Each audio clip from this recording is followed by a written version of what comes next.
भैया बहनों, एक भैया का प्रश्न था कि एक सरल रेखा के अंदिश गतिशील कण की समयाश्रित स्थिति यस समीकरण यस बराबर 5t माइनस 10t स्क्वायर से निरूपित है।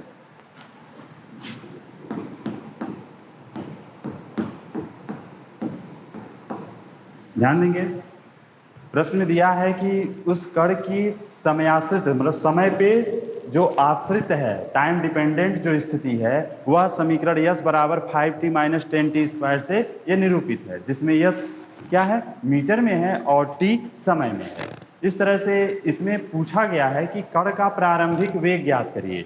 जो कण है उसकी प्रारंभिक वेग हमें ज्ञात करना है और t बराबर 2 सेकंड पर उसका वेग क्या है, t बराबर 2 सेकंड पर उसका वेग कितना है।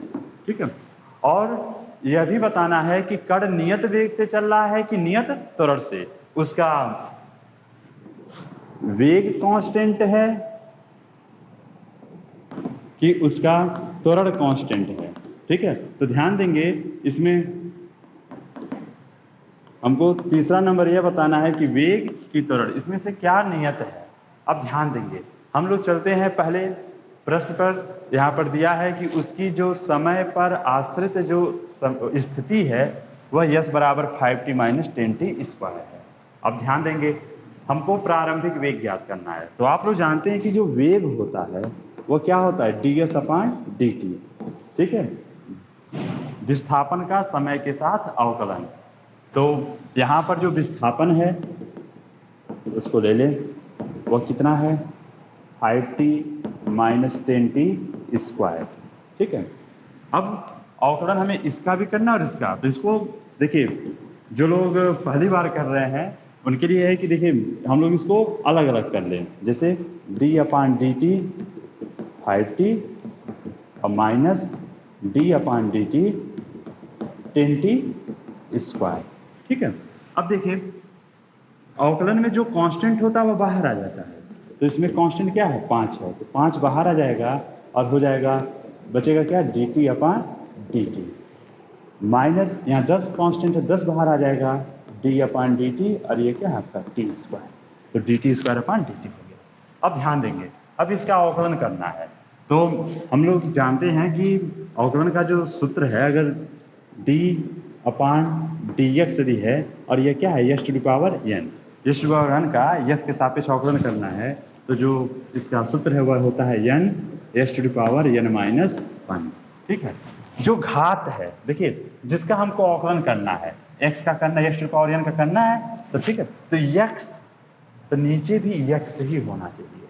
ठीक है, जैसे यहाँ देखिए t का करना है या t स्क्वायर का करना है तो नीचे भी t ही होना चाहिए, तो है यहाँ पे dt। ठीक है, अब देखिए तो इसी का उपयोग यहाँ पर हम करेंगे। तो कुछ लोग कहते हैं कि dt ऊपर dt नीचे कट गया, ठीक है 1 हो जाएगा, लेकिन हम इस सूत्र के हिसाब से देखिए तो क्या है, देखिए d अपॉन dt और किसका करना है, t का, t पर घात कितना है, 1, नहीं कुछ तो क्या है 1। अब ध्यान देखिए, अब घात कहाँ आ जाता है, देखिए जो घात है वो कहाँ आता है, आगे गुणा में, तो एक घात 1 है तो वो कहाँ आ गया, गुणा में। अब देखिए, अब जो राशि है x था तो x पर क्या हो गया, n माइनस, घात में 1 कम हो गया, तो इसका घात कितना था 1 और 1 में 1 कम हो गया, तो t पर घात कितना हो जाएगा 0, तो 1 इंटू टी टू पावर 0 हो गया। अब किसी भी संख्या पर या किसी भी राशि पर यदि घात कितना है 0, तो उसका मान क्या हो जाता है, 1 हो जाता है। इस तरह से 1 हो गया, या इसका मान t पर घात 0 का मान 1 हो गया, तो इस तरह से यह 1 हो गया। ठीक है, तो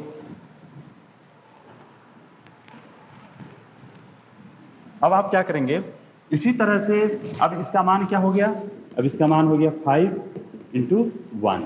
ठीक है, माइनस, अब देखिए 10, अब इसका हम करेंगे dt स्क्वायर अपॉन dt का करेंगे, तो इसी प्रकार से हम उसे कर दें। तो देखिए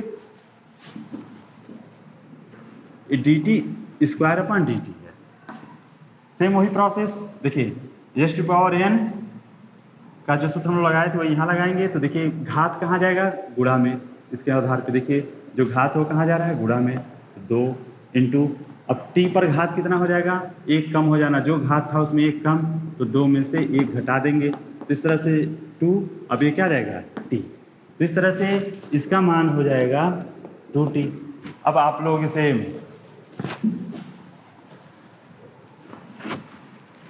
v बराबर 5 माइनस गुणा कर देंगे तो हो जाएगा 20t। इस तरह से अगर हमें विस्थापन दिया था तो वेग का क्या समीकरण होगा वह हमें प्राप्त हो गया। वेग बराबर हमारा क्या आ गया 5 माइनस 20t। अब देखिए प्रश्न में कहा गया है कि कण का प्रारंभिक वेग ज्ञात करिए। प्रारंभिक वेग मतलब जो हमारा समय वो कितना होना चाहिए 0। ठीक है, प्रारंभिक वेग ज्ञात करना मतलब समय t बराबर 0। तो प्रारंभिक वेग मतलब t बराबर 0 इसमें जब रख देंगे तो क्या आ जाएगा प्रारंभिक वेग u बराबर 5 माइनस 20 गुणे 0 तो हो जाएगा 5 मीटर प्रति सेकेंड। ठीक है, इस तरह से उसका जो प्रारंभिक वेग वो कितना आ गया 5 मीटर प्रति सेकेंड। अब ध्यान देंगे अगला जो इसमें है वह यह पूछा गया है कि t बराबर 2 सेकेंड पर कितना होगा।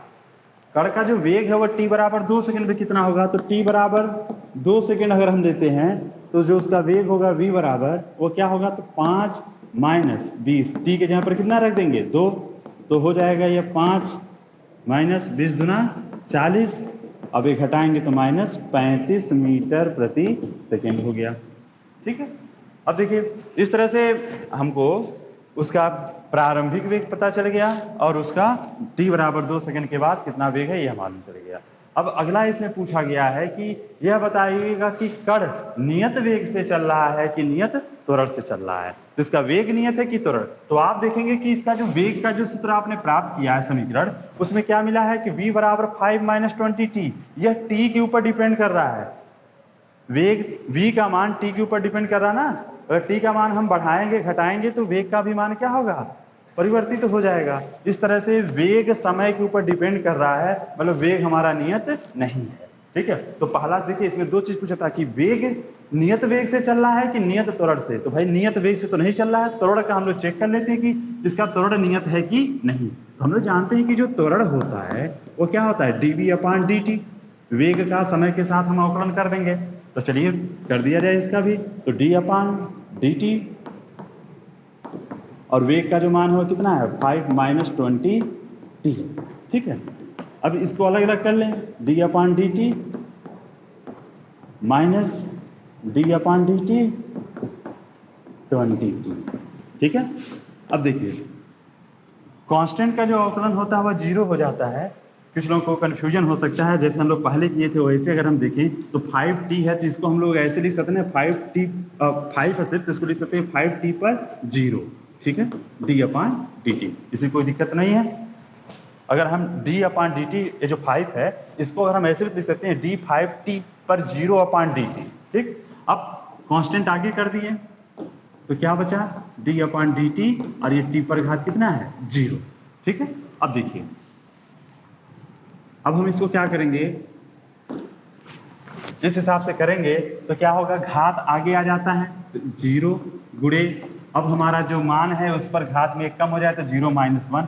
इसके मतलब देखिए 0 से गुणा कर देंगे तो सब मान क्या हो जाएगा 0। ये मान हो गया क्या है 0। इस तरह से अगर सिर्फ बिना वेरिएबल के कांस्टेंट है तो उसका जो अवकलन होता है वह क्या होता है 0। तो अगर आपको बिना वेरिएबल का कोई भी कांस्टेंट अगर मिल गया तो उसका मान सीधे आप क्या कर देंगे उसका अवकलन करेंगे तो सीधे 0 लिख देंगे। नहीं तो ऐसे आप करिए सिर्फ कांस्टेंट था तो आप वेरिएबल लिए उसके बाद कितना कर दिया 0। इसका भी मान कितना होगा ये टोटल मान तो 5 ही है। ठीक है, इस तरह से इसका करेंगे तो क्या माना जा रहा है 0। अब देखिए सिर्फ अगर कांस्टेंट है अकेला कांस्टेंट है तो उसका अवकलन 0। अब माइनस 20 कांस्टेंट आगे आ गया dt/dt और अभी आप थोड़ी देर पहले dt/dt का मान क्या प्राप्त किए थे 1। तो इस तरह से ये हो जाएगा माइनस 20। अब देखेंगे कि जो त्वरण है वह समय के ऊपर डिपेंड नहीं कर रहा है। समय क्या किसी भी राशि के ऊपर डिपेंड नहीं कर रहा है, इसका मान क्या है नियत है। इस तरह से यहाँ पर क्या नियत है त्वरण। इस तरह से यह नियत त्वरण से गति करेगा।